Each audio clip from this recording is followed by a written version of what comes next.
ত্রয়োদশ জাতীয় সংসদ নির্বাচনে সিলেটের ১৯টি আসনের মধ্যে ৩টি আসনে প্রবাসী রাজনৈতিক ব্যক্তিত্ব সংসদ সদস্য নির্বাচিত হয়েছেন। তারা হলেন যুক্তরাজ্য বিএনপির সাবেক সভাপতি এম এ মালিক, সাবেক সাধারণ সম্পাদক এম কয়সর আহমেদ এবং যুক্তরাজ্য বিএনপি নেতা শওকতুল ইসলাম। সিলেট থেকে বিস্তারিত জানাচ্ছেন Moinuddin Manju. Pure organic olive oil ৩ litre পেয়ে যাচ্ছেন মাত্র 9.99-এ, শুধুমাত্র ইলফোর্ড বাজারে। দীর্ঘদিন যুক্তরাজ্য বিএনপির দুটি শীর্ষ পদে আসীন ছিলেন এম এ মালিক এবং কয়সর আহমদ। যুক্তরাজ্য বিএনপির এই দুই শীর্ষ রাজনীতিবিদ এবার সংসদ সদস্য হিসেবেও জয়ের মালা পড়লেন একসাথেই। যুক্তরাজ্য বিএনপির সাবেক সভাপতি এম এ মালিক নির্বাচনে প্রতিদ্বন্দ্বিতা করেছেন সিলেট ৩ আসন থেকে।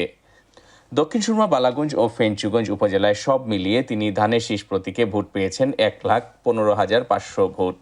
তার নিকটতম প্রতিদ্বন্দ্বী খেলাফত মজলিস মনোনীত ১১ দলীয় জোট প্রার্থী মুসলিউদ্দিন রাজু রিকশা প্রতীকে পেয়েছেন ৭৫,৬৭৪ ভোট। আমি আল্লাহর শুকরিয়া আদায় করি।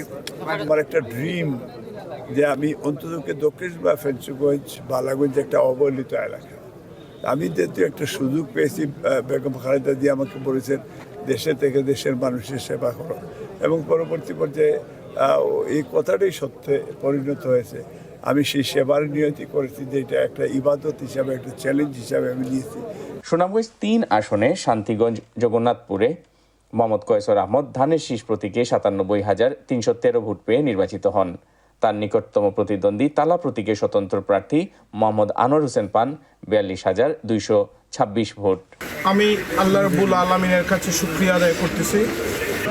এই নির্বাচনের মাধ্যমে আমরা আগামী সুন্দর একটি বাংলাদেশ দেখতে পাবো ইনশাআল্লাহ। তারই ধারাবাহিকতায় আমরা শান্তিগঞ্জ, জগন্নাথপুর সুন্দর পাবো। আমি মনে করি এই বিজয়টা আমাদের সবার বিজয়, এটা আমার বিজয় না, আমাদের সবার বিজয়। এই শান্তিগঞ্জ, জগন্নাথপুরের মানুষের বিজয়। এই বিজয়কে আমরা সুন্দরভাবে ধরে রাখতে হবে। অন্যদিকে মৌলভীবাজার ২ আসনের কুলাউড়ায় ধানের শীষ প্রতীকে শওকতুল ইসলাম ৮৮,৩৮১ ভোট পেয়ে নির্বাচিত হন। তার নিকটতম প্রতিদ্বন্দ্বী দাঁড়িপাল্লা প্রতীকে ইঞ্জিনিয়ার শাহেদ আলী পান ৫৩,৪৯৮ ভোট। আপনারা আমাকে আবারও কৃতজ্ঞতার বন্ধনে আবদ্ধ করেছেন সবাই। আমি আপনাদের কাছে চিরকৃতজ্ঞ হয়ে থাকলাম।